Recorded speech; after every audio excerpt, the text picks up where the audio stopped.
അവിചാരിതമായ അയാളുടെ chat history അവളുടെ ശ്രദ്ധയിൽപ്പെട്ടതാണ്. പതിവിന് വിരുദ്ധമായി അയാൾ ഫോൺ ലോക്ക് ചെയ്യാൻ മറന്നതാകാം.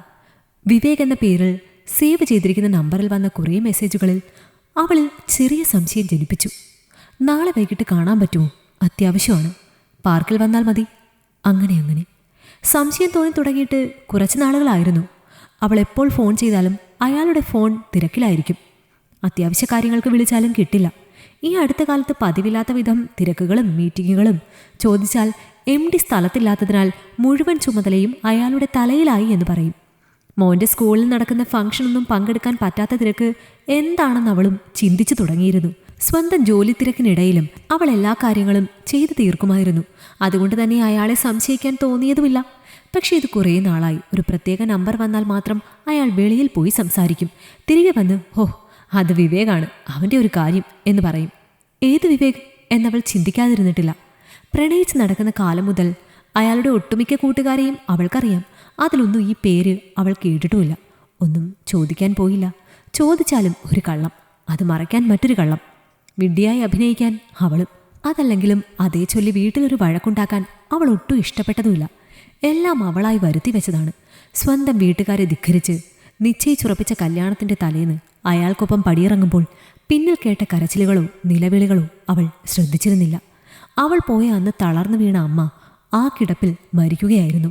സ്വന്തമായി പഠിച്ചു കിട്ടിയ ഒരു ജോലി, അതായിരുന്നു അവളുടെ ആത്മവിശ്വാസം. ഒരു നിമിഷം അവൾ ചിന്തയിൽ നിന്നുണർന്നു. ഒന്നും അറിയാതെ അയാൾ ഉച്ച ഉറക്കത്തിലാണ്. വിവേക് എന്ന പേരിൽ സേവ് ചെയ്ത നമ്പർ അവൾ മൊബൈലിൽ നിന്നെടുത്ത് ആ നമ്പർ ഡയൽ ചെയ്തു. അവൾക്ക് ഉറപ്പാക്കണമായിരുന്നു അത് സ്ത്രീയോ പുരുഷനോ എന്ന്. 1-2 കാൾ പോയപ്പോൾ തന്നെ അപ്പുറത്ത് ഹലോ കേട്ടു. അതൊരു സ്ത്രീ ആയിരുന്നു. ഹലോ, പറയൂ മനു, നാളെ കാണാമല്ലോ അല്ലേ? ഇത്രയും അവൾ കേട്ടു. ഒരു നിമിഷം നെഞ്ചിൽ തികട്ടി വന്ന സങ്കടം കണ്ണുനീരായി ഒഴുകിയിറങ്ങാതെ ഇരിക്കാൻ അവൾ പ്രയാസപ്പെട്ടു. കൈകൾ വിറയ്ക്കുന്നുണ്ടായിരുന്നു. ഇതുവരെ ഉണ്ടായിരുന്ന വിശ്വാസം, സ്നേഹം, എല്ലാം ഒറ്റ നിമിഷം കൊണ്ട്. ഒന്നും ആലോചിക്കേണ്ടി വന്നില്ല അവൾക്ക്.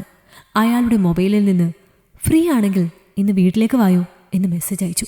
അവർ തമ്മിൽ വേറെ ഏതെങ്കിലും ദിവസം കണ്ടുമുട്ടിയാൽ അവളുടെ പ്ലാൻ ഒന്നും നടക്കില്ല. അതുകൊണ്ട് ഒരു തുറുപ്പ് ചീട്ടിറക്കി നോക്കിയതാണ്. അവൾ സമ്മതിച്ചു. അടുത്ത 1 മണിക്കൂറിനുള്ളിൽ എത്താമെന്ന് സമ്മതിച്ചു. അയാളുടെ ഉറക്കം കഴിയും മുൻപ് അവൾക്ക് കുറച്ച് കാര്യങ്ങൾ ചെയ്തു തീർക്കാനുണ്ടായിരുന്നു.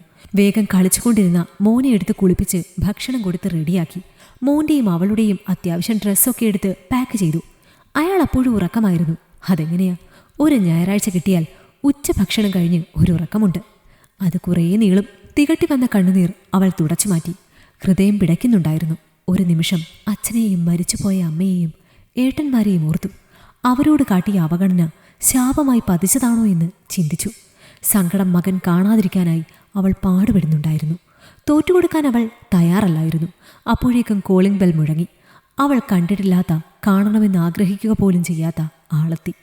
മോനോട് പോയി അച്ഛനെ വിളിക്കാൻ പറഞ്ഞിട്ട് അവൾ ഡോറ് തുറക്കാൻ പോയി. ഡോർ ഓപ്പണായതും ആളിനെ കണ്ട് അവളൊന്ന് ഞെട്ടി. അതവളുടെ എക്കാലത്തെയും പ്രിയ കൂട്ടുകാരിയായിരുന്നു. ഒരു ഞെട്ടൽ അവൾക്കുണ്ടായി, അത്രമാത്രം. കയറി വരൂ എന്ന് ക്ഷണിച്ചിട്ട് അവൾ മോനോടൊപ്പം തൻ്റെ പുറകിൽ ഉറക്കച്ചടവോടെ നിൽക്കുന്ന അയാളെ നോക്കുക പോലും ചെയ്യാതെ അകത്തുപോയി. പെട്ടിയെടുത്ത് മോൻ്റെ കൈയും പിടിച്ച് ആ വീടിൻ്റെ പടിയിറങ്ങി. തിരിഞ്ഞു നോക്കാതെ നടക്കുമ്പോൾ പുറകിൽ നിന്ന് കേട്ട പിൻവിളികളൊന്നും ശ്രദ്ധിച്ചതേയില്ല. അത് ഒരുറച്ച മനസ്സിൻ്റെ തീരുമാനമായിരുന്നു. അമ്മ, നമ്മളെവിടെ പോകുന്നു എന്ന മോൻ്റെ ചോദ്യത്തിന് നിറഞ്ഞു വരുന്ന കണ്ണുകൾ അവൻ്റെ മുൻപിൽ കാണിക്കാതെ ചിരിച്ചുകൊണ്ട് അവൾ പറഞ്ഞു. മോന് സ്ട്രോബെറി ഐസ്ക്രീം വേണമെന്ന് പറഞ്ഞില്ലേ? നമുക്കത് കഴിച്ചിട്ട് മുത്തശ്ശനെ കാണാൻ പോവാട്ടോ. കുഞ്ഞു മുഖത്ത് സന്തോഷം തെളിയുന്നത് അവൾ കണ്ടു. മോനെ കെട്ടിപ്പിടിച്ചൊരു മുത്തം കൊടുക്കുമ്പോൾ അവളുടെ മനസ്സ് മന്ത്രിച്ചു. ഇനി ഇവൻ്റെ ചിരി, അതാണെൻ്റെ സന്തോഷം. ചെയ്ത എല്ലാ തെറ്റിനും അച്ഛനോട് മാപ്പ് പറയണം. അച്ഛൻ ക്ഷമിക്കും. കാലം വായിക്കാത്ത മുറിവുകളില്ലല്ലോ. ദൃഢനിശ്ചയത്തോടെ അവൾ മകൻ്റെ കൈപിടിച്ച് നടന്നു. 4 വയസ്സുള്ള മകനുമായി വീട്ടിൽ നിന്ന് പടിയിറങ്ങുമ്പോൾ മകൻ്റെ ഭാവി മാത്രമേ മനസ്സിലുണ്ടായിരുന്നുള്ളൂ. വീട്ടുകാരെ ധിക്കരിച്ച് അയാളുടെ കൂടെ ഇറങ്ങിപ്പോയതും, ആ പോക്കിൽ സങ്കടപ്പെട്ട് അമ്മ കിടപ്പിലായതും, ഒടുവിൽ മരണമടഞ്ഞതും അറിഞ്ഞിട്ടും അത്രടം വരെ പോയില്ല. തലയ്ക്ക് പിടിച്ച പ്രണയമായിരുന്നു മനുവിനോട്. മനുവിനെ അംഗീകരിക്കാത്ത വീട്ടുകാരെ തനിക്കും വേണ്ട എന്ന് നിശ്ചയിച്ചിരുന്നു. ഒടുവിൽ അതിവിദഗ്ധമായ അയാൾ തന്നെ പറ്റിച്ചിരിക്കുകയാണെന്ന് തിരിച്ചറിഞ്ഞത് എത്രയോ വൈകിയാണ്. അതും തങ്ങളുടെ പ്രണയത്തിന് ആദ്യാവസാനം മുൻകൈയെടുത്ത തൻ്റെ ഏറ്റവും അടുത്ത കൂട്ടുകാരിയുമായുള്ള ബന്ധം പോലും അറിയുവാൻ എത്രയോ വൈകി. എല്ലാം ഉപേക്ഷിച്ച് അന്ന് ആ വീടിൻ്റെ പടി ഇറങ്ങുമ്പോൾ ഒരുപക്ഷെ കരഞ്ഞു പറഞ്ഞാലും അച്ഛൻ സ്വീകരിക്കുമെന്ന് കരുതിയതും തെറ്റ്. അച്ഛനെ കുറ്റം പറഞ്ഞിട്ട് കാര്യമില്ല. താൻ മൂലമുള്ള അമ്മയുടെ മരണം അച്ഛനെ വല്ലാതെ തളർത്തിയിരുന്നു. വീടിൻ്റെ പടി കടന്ന് ചെല്ലുമ്പോൾ അച്ഛൻ പൂമുഖത്ത് ചാരുകസേരയിൽ കിടപ്പുണ്ടായിരുന്നു. പ്രായത്തിൻ്റെ അവശത നന്ദി ബാധിച്ചിരിക്കുന്ന ശരീരം. പക്ഷേ കണ്ണുകളിലെ ആ തീ അതൊരിക്കലും അണഞ്ഞിരുന്നില്ല. മകനെയും ചേർത്ത് പിടിച്ച് അച്ഛ എന്ന് വിളിച്ചപ്പോൾ തല ഉയർത്തി ഒന്ന് നോക്കി. പരിചയമില്ലാത്ത ഒരാളെ നോക്കുന്നത് പോലെ കുറച്ചുനേരം നോക്കി നിന്നു. എന്നിട്ട് കൈ ഉയർത്തി വിലക്കി. പകരം പൂമുഖത്ത് ഫ്രെയിം ചെയ്ത് മാലയിട്ട് വെച്ചിരിക്കുന്ന അമ്മയുടെ ശാന്തമായ മുഖത്തേക്ക് കൈ ചൂണ്ടി പറഞ്ഞു, ഇവൾ ക്ഷമിക്കുമെങ്കിൽ മാത്രം അകത്തോട്ട്. അത് മാത്രമേ അച്ഛൻ പറഞ്ഞുള്ളൂ. പിന്നെ അവിടെ നിൽക്കാൻ തോന്നിയില്ല. മകൻ്റെ കൈപിടിച്ച് നടക്കുമ്പോൾ അവൻ ചോദിക്കുന്നുണ്ടായിരുന്നു, അമ്മ, ആരാ അപ്പൂപ്പൻ? എന്താണ് നമ്മൾ അങ്ങോട്ട് കയറാതെ തിരിച്ചു പോണത്? അവൾക്കുത്തരമില്ലായിരുന്നു ഒന്നിനും. അതിന് മാത്രമല്ല, പിന്നീട് അവൻ്റെ വളർച്ചയിൽ അവൻ ചോദിക്കുന്ന പലതിനും. ആദ്യ അവസാനം തങ്ങളുടെ പ്രണയത്തിന് മുൻകൈയെടുത്തിരുന്നത് അവളായിരുന്നു. തൻ്റെ ഏറ്റവും അടുത്ത കൂട്ടുകാരി പ്രിയ. അവളുമായി പങ്കുവയ്ക്കാത്ത ഒരു രഹസ്യവുമില്ലായിരുന്നു. രജിസ്റ്റർ മാരേജ് കഴിഞ്ഞ് ഒരു ചെറിയ വീടെടുത്ത് തന്നതും അവളും ഭർത്താവും മുൻകൈയെടുത്തായിരുന്നു. ഇടയ്ക്കെപ്പോഴോ അയാൾ വിദേശത്ത് പോയതും അവിടെ വെച്ചൊരു ആക്സിഡൻറ്റിൽ മരണമടഞ്ഞതും ഒക്കെ ഇന്നലെ കഴിഞ്ഞ പോലെ ഓർമ്മ വരുന്നു. അപ്പോൾ അവളുടെ കുഞ്ഞിന് 2 വയസ്സായിരുന്നു പ്രായം. അതിനുശേഷമാണോ മുൻപാണോ മനുവുമായി അവൾക്ക് ബന്ധം തുടങ്ങിയത് എന്ന് പോലും അറിയില്ല. മനുവിൻ്റെ ഫോണുകളിലെ സ്ഥിരം കക്ഷി തൻ്റെ എന്നത്തെയും പ്രിയപ്പെട്ട കൂട്ടുകാരി ആയിരുന്നുവെന്ന് ചിന്തിക്കാവുന്നതിലും അപ്പുറത്തായിരുന്നു. ആ അവസരത്തിൽ 2 പേരെയും ഒന്നിച്ചു കണ്ടാൽ സാധാരണ രീതിയിൽ ഒരാൾ ചെയ്തതേ താനും ചെയ്തുള്ളൂ. ഒരു മനുഷ്യൻ്റെ ജീവിതത്തിലെ ഏറ്റവും വലിയ വേദന വിരഹമോ മരണമോ ഒന്നുമല്ല, അത് ചതിയാണ്. അതും ജീവൻ തുല്യ സ്നേഹിച്ച് സ്വന്തമെന്ന് വിശ്വസിച്ച് കൂടെ കഴിയുന്ന ഒരാളിൽ നിന്ന് കിട്ടുന്ന ചതി. എത്ര മറക്കാൻ ശ്രമിച്ചാലും അതിൻ്റെ വേരുകൾ ഹൃദയം മുഴുവൻ ആഴ്ന്നിറങ്ങും. ശാഖകൾ, മുള്ളുകൾ എല്ലാം ശരീരം മുഴുവൻ കുത്തിക്കീറും. ഒരു നിമിഷം കൊണ്ട് ഒന്നുമല്ല എന്നുള്ള അവസ്ഥ. അതും വീട്ടുകാരെ വെറുപ്പിച്ച് എല്ലാം അയാളാണ് എന്ന് കരുതി ഇറങ്ങി പുറപ്പെട്ട ഒരാളോട് കാണിക്കുന്ന ചതി. അന്ന് താൻ ചെയ്തത് ശരിയായില്ല, സംസാരിച്ച് ശരിയാക്കാമെന്നൊക്കെ പറഞ്ഞ് ചില സുഹൃത്തുക്കൾ ഇടയ്ക്കിടെ വിളിക്കാറുണ്ടായിരുന്നു. 2 പേരും കൂടി ചേർന്ന് ലിവിങ് ടുഗദർ തുടങ്ങിയെന്നറിഞ്ഞതുകൊണ്ടെന്തോ പിന്നീട് അവരുടെ വിളിയും കുറഞ്ഞു. പിന്നെ ജീവിതം ഒരു വെല്ലുവിളിയായിരുന്നു. ആരോടെന്നില്ലാത്ത വാശിയും. ജീവിതത്തിൽ തോൽപ്പിച്ചവരുടെ മുൻപിൽ തല ഉയർത്തി നിൽക്കാനുള്ള വാശി. പിന്നെ ജോലിയിൽ ശ്രദ്ധിച്ചു. ജോലിയിലുള്ള ആത്മാർത്ഥത കൊണ്ട് പ്രമോഷൻ കിട്ടി. ഒരുവിധം നല്ല പോസ്റ്റിലുമെത്തി. ഫിനാൻഷ്യലി കുഴപ്പമില്ല എന്ന് തന്നെ പറയാം. ഇടയ്ക്കിടെ കമ്പനി ടൂറൊക്കെയായി പഴയതൊന്നും ഓർക്കാൻ സമയമില്ല എന്നതാണ് സത്യം. അതല്ലെങ്കിൽ ഓർക്കാൻ ഇഷ്ടമില്ലാത്തവ മനസ്സിലിട്ട് ചികഞ്ഞിട്ട് എന്ത് കാര്യം? മകൻ മാത്രം മതി എന്ന് കരുതിയപ്പോഴാണ് ചില പ്രശ്നങ്ങൾ അഭിമുഖീകരിക്കേണ്ടി വന്നത്. ഇടയ്ക്കിടെയുള്ള കമ്പനി ടൂറൊക്കെയായി മകൻ്റെ പഠനത്തെ അത് ബാധിക്കുമെന്നോർത്ത് അവനെ ബോർഡിംഗ് സ്കൂളിലാക്കി. ആരോടൊക്കെയോ ഉള്ള വാശി പോലെ കരിയറിൽ പടിപടിയായി മുന്നോട്ട് പോയപ്പോൾ മകൻ്റെ വളർച്ചയിൽ ശ്രദ്ധക്കുറവ് വന്നുവോ എന്നൊരു സംശയം. മകനെ കുറച്ച് അച്ചടക്കം, ചിട്ടകൾ ഒക്കെ പഠിപ്പിക്കാൻ ചെറുപ്പം മുതലേ ബോർഡിംഗ് സ്കൂളിലാക്കിയതും ആരോടെന്നില്ലാത്ത വാശിയായിരുന്നു. മുതിർന്നപ്പോൾ അവൻ അച്ഛനെക്കുറിച്ച് അന്വേഷിക്കാൻ തുടങ്ങിയതും പ്രശ്നമായി. അച്ഛൻ അവൻ്റെ മുൻപിൽ ചെറുതാകാൻ ഇഷ്ടമില്ലാത്തതിനാൽ അവൻ ചോദിക്കുന്ന പലതിനും ഉത്തരമില്ലായിരുന്നു. ഒരുപക്ഷെ മകൻ തന്നെ കുറ്റപ്പെടുത്തുമോ എന്ന ഭയവും. തൻ്റെ ശരികൾ എപ്പോഴും തൻ്റെ മാത്രം ശരികളായിരുന്നുവല്ലോ. പക്ഷെ പഠിത്തം കഴിഞ്ഞ് പുറത്തിറങ്ങിയപ്പോൾ അവൻ അമ്മയോടുണ്ടായിരുന്ന അടുപ്പം കുറഞ്ഞിരുന്നതായി തോന്നി. ഇടയ്ക്കിടെ കുറ്റപ്പെടുത്തലുകളും അച്ഛൻ കൂടെയില്ലാത്തതിൻ്റെ ദേഷ്യം, അതിൻ്റെ നിരാശാബോധം ഒക്കെ കൂടി തന്നെ ഒരു ശത്രുവായി കാണാൻ തുടങ്ങിയ പോലെ. അമ്മ അച്ഛനെ ഉപേക്ഷിച്ചതേ തെറ്റ് എന്ന് തോന്നും വിധം പലപ്പോഴായി അർത്ഥം വെച്ചുള്ള സംസാരം. ചുരുക്കത്തിൽ അമ്മയാണ് കുഴപ്പക്കാരി എന്നാണ് മകൻ കരുതുന്നത്. ഈ പറഞ്ഞ അച്ഛൻ ഇന്നേ നാൾ വരെ മകൻ എവിടെയാണെന്ന് പോലും അന്വേഷിച്ചിട്ടില്ല എന്നതാണ് വാസ്തവം. അതിലവൾക്ക് പരാതിയുമില്ല. പക്ഷേ മകൻ്റെ ഇപ്പോഴത്തെ കൂട്ടുകെട്ടും മറ്റു ചില പ്രവൃത്തികളും, ഇടയ്ക്കിടെ കാശ് ചോദിക്കാൻ മാത്രം അമ്മയും മകനുമായുള്ള സംസാരം, കിട്ടിയ കാശ് കൊണ്ടുപോയാൽ പിന്നെ 3-ാം പക്കമാണ് തിരികെ വരുന്നത്. ഇങ്ങനെ ഒരാൾ അവനെ കാത്ത് വീട്ടിലൊരുപ്പുണ്ടെന്ന് പോലും ചിന്തിക്കാതെ ഓരോ ദിവസവും ഇങ്ങനെ പോയിക്കൊണ്ടേയിരുന്നു. ജീവിതം അനിശ്ചിതത്വത്തിലേക്ക് നീങ്ങുന്നതായി വേദനയോടെ മനസ്സിലാക്കിയ ദിനങ്ങൾ ആയിരുന്നു പിന്നീടുള്ളവയെല്ലാം. 2 ദിവസം മുമ്പ് കൂട്ടുകാരിയുമായി വയനാട് ട്രിപ്പ് എന്ന് പറഞ്ഞു പോയതാണ്. ബാംഗ്ലൂരിൽ നിന്ന് വണ്ടിയെടുത്ത് പോയപ്പോൾ അവൾ എതിർത്തു. സമ്മതിക്കാതെ നിർബന്ധം പിടിച്ച് 3 കൂട്ടുകാരുമായി പോയി. ഇനി തിരികെ വരും വരെ സമാധാനമില്ലെന്ന് പറയാം. അപ്പോഴാണ് മൊബൈൽ റിങ് ചെയ്യുന്നത് കേട്ടത്. മോനാണ്. ഹലോ മോനെ, പറയൂ. അപ്പുറത്തു നിന്നുള്ള ശബ്ദം അത്ര ക്ലിയർ അല്ലായിരുന്നു. അമ്മ, ചെറിയൊരു ആക്സിഡൻറ്റ്, ഞാൻ വിളിക്കാം എന്നോ മറ്റോ ഒന്ന് കേട്ടു. മൊബൈൽ കൈയിൽ പിടിച്ച് പകച്ചിരിക്കുമ്പോഴും അപ്പുറത്തെ കോൾ കട്ടായി. അതോടൊപ്പം തന്റെ ബോധം പതുക്കെ നഷ്ടപ്പെടുന്നതും അവൾ അറിഞ്ഞു. ചുരമിറങ്ങി ഹെയർപിൻ വളവ് തിരിഞ്ഞ് താഴേക്ക് വരുമ്പോഴായിരുന്നു അഭിമന്യുവും കൂട്ടുകാരും കുറച്ച് മുൻപോട്ട് മാറി ഒരു കാർ മരത്തിലിടിച്ചു കിടക്കുന്നത് കണ്ടത്. കൂരിരുട്ടും ആൾതാമസവുമില്ലാത്ത പ്രദേശം. വഴിവിളക്കുകൾ മിക്കതും നന്നായി കത്തുന്നില്ല. വളരെ സൂക്ഷിച്ച് വണ്ടി ഓടിച്ചാലും പേടിക്കണം. നോക്കണ്ട, വിട്ടുപോകാം, ആക്സിഡന്റ് ആണ്, പോലീസ് കേസ് ആയാൽ വാദി പ്രതിയാകും എന്നൊക്കെ കൂട്ടുകാർ പറയുന്നത് വകവയ്ക്കാതെ അവൻ കാറിൽ നിന്നിറങ്ങി അടുത്തു ചെന്ന് നോക്കുമ്പോൾ ഒരു പുരുഷനും സ്ത്രീയും. സ്റ്റിയറിംഗിൽ തലവെച്ച് കിടക്കുന്ന മനുഷ്യനെ അവൻ നേരെ കിടത്തി. അയാളുടെ മൂക്കിൽ നിന്നും രക്തം ഒലിക്കുന്നുണ്ടായിരുന്നു. ഇടിയുടെ ആഘാതത്തിൽ തലയിടിച്ചത് കാരണം തലയിലും ഒരു മുറിവുണ്ട്. സ്ത്രീയുടെ നില അത്ര ഗുരുതരമായിരുന്നില്ല. ആ മനുഷ്യന്റെ മുഖം ഒന്നുകൂടി സൂക്ഷിച്ചു നോക്കിയപ്പോൾ അവന്റെ നെഞ്ചിൽ ഒരിടി മുഴങ്ങി. പണ്ടൊരിക്കലെങ്ങോ അമ്മയുടെ അലമാരയിൽ സാരികൾക്കിടയിൽ കിടന്ന ഒരു ഗ്രൂപ്പ് ഫോട്ടോയിൽ അവൻ ആ മുഖം കണ്ടിട്ടുണ്ട്. ഒരു കൊച്ചുകുട്ടിയുടെ ഇടവും വലവുമായി ചിരിച്ചുകൊണ്ടിരിക്കുന്ന മുഖങ്ങളിലൊന്ന്. അന്ന് അതാരാണെന്ന് ചോദിച്ചപ്പോൾ നിന്റെ അച്ഛൻ എന്നമ്മ പറഞ്ഞു. അച്ഛൻ എവിടെ പോയി എന്ന ചോദ്യത്തിന് ഉത്തരമില്ലായിരുന്നു. ആ ചോദ്യം മാത്രം അമ്മ ഇഷ്ടപ്പെട്ടിരുന്നില്ല എന്ന് പലപ്പോഴും തോന്നിയിട്ടുണ്ട്. എത്രയോ തവണ ചോദിച്ചിരിക്കുന്നു. അപ്പോഴൊക്കെ അമ്മയുടെ മുഖം വാടുന്നത് കണ്ടു. പിന്നെ അത് നിർത്തി. കൂട്ടുകാരുടെ അടക്കം പറച്ചിൽ കേട്ട് വളർന്ന ബാല്യം. ചോക്ലേറ്റ് പെട്ടികളുമായി മക്കളെ കാണാൻ വരുന്ന കൂട്ടുകാരുടെ അച്ഛനമ്മമാരെ കാണുമ്പോൾ എത്രയോ തവണ നിറഞ്ഞു വരുന്ന കണ്ണുകൾ തുടച്ചിട്ടുണ്ട്. പിന്നീട് ഒരു തരം വെറുപ്പായി മാറി. അമ്മയെ വലിയ ഇഷ്ടമാണ്. എന്നാലും അമ്മ മറയ്ക്കുന്ന ഒരു രഹസ്യം. അത് ഇടയ്ക്കെല്ലാം അമ്മയോടുള്ള അമർഷമായി മാറി. പക്ഷെ ഇപ്പോൾ ഈ മനുഷ്യനെ കാണുമ്പോൾ, ഇയാളുടെ കൂടെയുള്ള സ്ത്രീയെ കാണുമ്പോൾ തനിക്ക് കുറേയൊക്കെ മനസ്സിലാകുന്നു. ആലോചിച്ച് നിൽക്കാൻ സമയമില്ല എന്ന ഓർമ്മപ്പെടുത്തൽ അവനെ ചിന്തയിൽ നിന്നുണർത്തി. പെട്ടെന്ന് വണ്ടി സ്റ്റാർട്ട് ചെയ്ത് രണ്ടുപേരും അടുത്തുള്ള ആശുപത്രിയിൽ എത്തിക്കാൻ കൂട്ടുകാർക്കൊപ്പം അവനും കൂടി. അടുത്തുള്ള ഗവൺമെൻറ് ഹോസ്പിറ്റലിൽ എത്തിച്ചിട്ട് അമ്മയെ വിളിച്ചതാണ്. അപ്പോഴേക്കും ഫോണിൻ്റെ ചാർജും തീർന്നു. പിന്നെ കൂട്ടുകാരുടെ ഫോണിൽ ട്രൈ ചെയ്തിട്ടും വീട്ടിലേക്ക് കണക്ഷൻ പോകുന്നുമില്ല. അവരെ അഡ്മിറ്റ് ചെയ്ത് കഴിഞ്ഞപ്പോൾ ഇനി പോകാമെന്ന് കൂട്ടുകാർ പറഞ്ഞതൊന്നും തലയിൽ കയറുന്ന മാനസികാവസ്ഥയിലല്ലായിരുന്നു അഭിമന്യു. അത് അവൻ്റെ അച്ഛനാണ്. അതവന് മാത്രം അറിയാവുന്ന രഹസ്യം. എന്തു ചെയ്യണമെന്ന് ഒരെത്തും പിടിയും കിട്ടാതെ നിൽക്കുമ്പോൾ ഒരു നേഴ്സ് ഓടി വന്ന് ചോദിച്ചു, എ പോസിറ്റീവ് രക്തം വേണം. നിങ്ങളുടെ ആരുടെയെങ്കിലും ബ്ലഡ് ഗ്രൂപ്പ് എ പോസിറ്റീവ് ആണോ? അവൻ്റെ ഗ്രൂപ്പ് അതുതന്നെയായിരുന്നു. ഉടനെ വേണം, വരൂ. പോകുന്നതിനിടയിൽ അവർ പറഞ്ഞു, ആ സ്ത്രീക്ക് കുഴപ്പമില്ല, അയാൾക്ക് തക്ക സമയം ബ്ലഡ് കൊടുത്താൽ രക്ഷപ്പെടും. മോൻ്റെ രക്തഗ്രൂപ്പ് അയാളുടേതുമായി ചേരുന്നത് ഭാഗ്യം. എല്ലാം കഴിഞ്ഞ് തിരികെ പോകാൻ തിടുക്കം കൂട്ടിയ കൂട്ടുകാരെ അവൻ പറഞ്ഞു വിട്ടു. ഒരു പരിചയക്കാരനാണ്. അയാളെന്നും ഈ അവസ്ഥയിൽ തനിച്ചാക്കി പോകാൻ കഴിയില്ലെന്ന് പറഞ്ഞപ്പോൾ അവർ ഒരു ടാക്സി പിടിച്ച് തിരികെ പോയിക്കോളാമെന്ന് സമാധാനിച്ചു. അയാളുടെ തലയ്ക്ക് ചെറിയൊരു സർജറി വേണ്ടി വന്നു.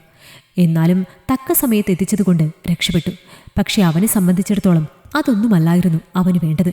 അവൻ്റെ ജീവിതത്തിൽ സംഭവിച്ചത് അവൻ അറിയണമായിരുന്നു. എന്തുകൊണ്ട് ഇത്രയും നാൾ തനിക്ക് അച്ഛനില്ലാതെ പോയി എന്നറിയണമായിരുന്നു. അതിനുവേണ്ടി അവൻ അവരോടൊപ്പം ഒരു സഹായിയായി അവിടെ നിന്നു. ആ മനുഷ്യനെ ICUവിൽ നിന്ന് റൂമിലേക്ക് മാറ്റിയപ്പോൾ അയാൾ അവനെ നോക്കി നന്ദിയൊക്കെ പറഞ്ഞു. അതിനിടയിൽ വീട്ടിലേക്ക് വിളിച്ചു.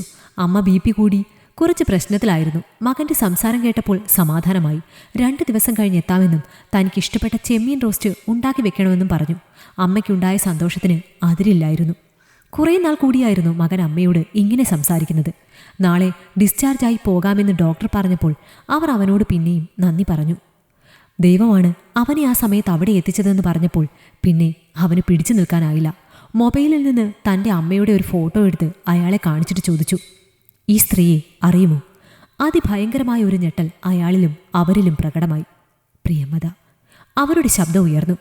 അയാളാകട്ടെ ആ ഞെട്ടലിൽ നിന്ന് വിട്ടുമാറിയിരുന്നില്ല. അതെ, പ്രിയമത, എൻ്റെ അമ്മ, അവൻ കൂട്ടിച്ചേർത്തു. അപ്പോൾ രണ്ടുപേരുടെയും ഞെട്ടൽ പൂർണ്ണമായി.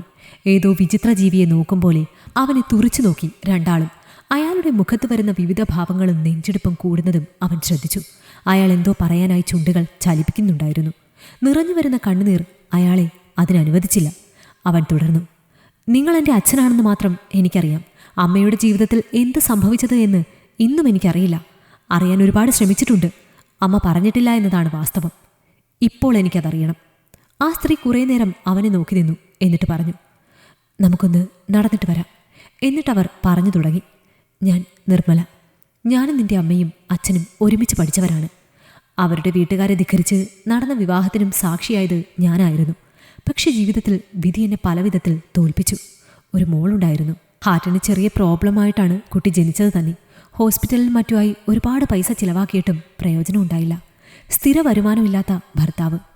ആ കാലത്തൊക്കെ നിന്റെ അച്ഛൻ ഒരുപാട് സഹായിച്ചിട്ടുണ്ട്. അവരും ജീവിതം തുടങ്ങുന്നേ ഉണ്ടായിരുന്നുള്ളൂ. ഒരു വീട് വെക്കാനും മറ്റും പ്രിയമത സ്വരുക്കൂട്ടി വെച്ചിരുന്ന കാശിൽ ഭൂരിഭാഗവും ചോദിക്കുമ്പോഴൊക്കെ മനു കൂട്ടുകെട്ടിൻ്റെ പേരിൽ ഞങ്ങൾക്ക് തരുമായിരുന്നു. എൻ്റെ ഭർത്താവിന് ഒരു ജോലി കിട്ടിയിട്ട് എല്ലാം തിരികെ തരാമെന്ന കരാറിൽ. പക്ഷേ ഇതൊന്നും പ്രിയമത അറിയാതെയാണ് മനു തരുന്നതെന്ന് സത്യത്തിൽ ഞങ്ങൾ അറിഞ്ഞിരുന്നില്ല. ഒരുപക്ഷെ അവൾ അറിഞ്ഞാൽ എത്ര കൂട്ടുകാരിയാണെങ്കിലും കഷ്ടപ്പെട്ടുണ്ടാക്കിയ കാശെല്ലാം എടുത്ത് മറ്റൊരാൾക്ക് കൊടുക്കുന്നത് ഇഷ്ടപ്പെടില്ല എന്ന് മനു കരുതി കാണും. ഒന്നാമത് ഒരു സമ്പന്ന കുടുംബത്തിലെ അംഗമായിരുന്നു പ്രിയമത. സ്വന്തമായ ഒരു വീട് ഏതൊരു പെണ്ണിൻ്റെയും സ്വപ്നമാണ്. ആ ഇടയ്ക്ക് എൻ്റെ ഭർത്താവ് വിദേശത്ത് പോയി. വിസയ്ക്കും മറ്റും വീണ്ടും സഹായിച്ചത് മനു ആയിരുന്നു. പോയതിൻ്റെ 2 മാസം കഴിഞ്ഞ് ആൾ അവിടെ വെച്ച് മരണപ്പെട്ടു.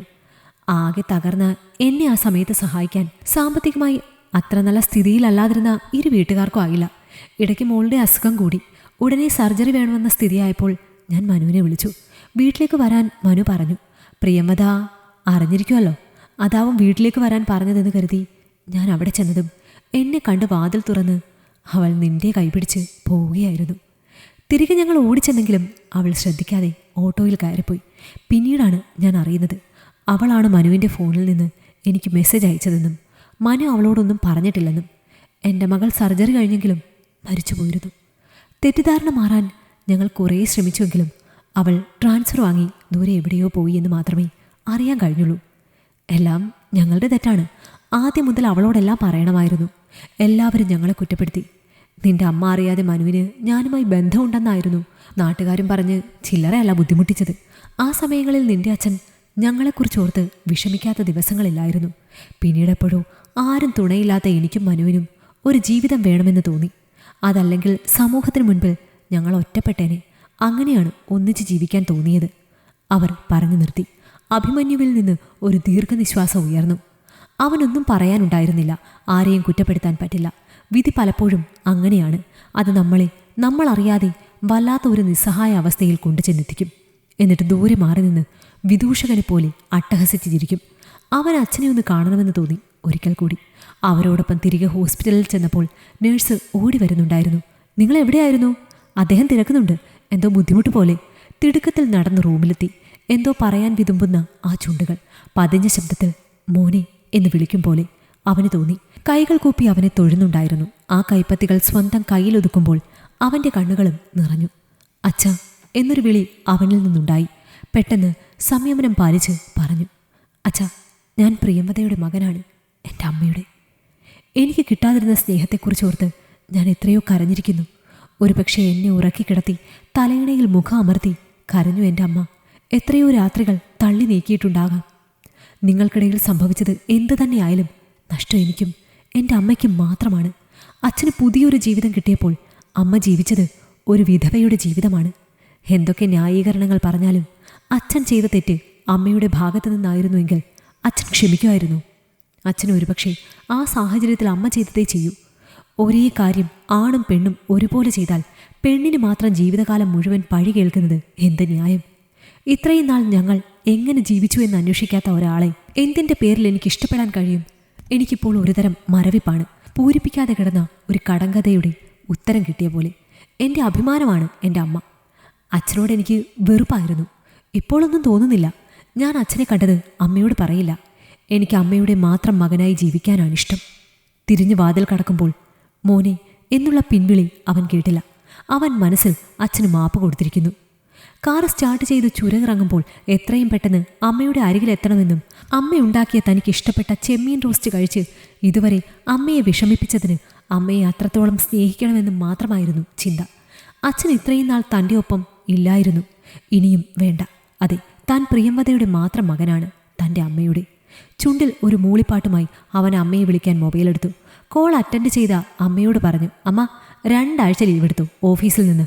വന്നിട്ട് നമുക്ക് നോർത്ത് ഇന്ത്യ മുഴുവൻ ഒന്ന് ചുറ്റണം. ചുണ്ടിലൂറുന്ന പുഞ്ചിരിയുമായി ഫോൺ വയ്ക്കുമ്പോൾ മറുവശത്തുള്ള അമ്മയുടെ ഞെട്ടൽ അഭിമന്യുവിന് വ്യക്തമായി കേൾക്കാമായിരുന്നു. അപ്പോൾ അവൻ ഓർക്കുകയായിരുന്നു, ചില നേരങ്ങളിൽ ചില മനുഷ്യർ ആർക്കും പിടിതരാതെ കടങ്കഥ പോലെ. ഈ കഥ നിങ്ങൾക്കിഷ്ടമായെങ്കിൽ ലൈക്ക് ചെയ്യൂ. നിങ്ങളുടെ അഭിപ്രായങ്ങൾ കമന്റായി രേഖപ്പെടുത്തൂ. കൂടുതൽ കഥകൾ കേൾക്കാൻ ഈ ചാനൽ സബ്സ്ക്രൈബ് ചെയ്യൂ.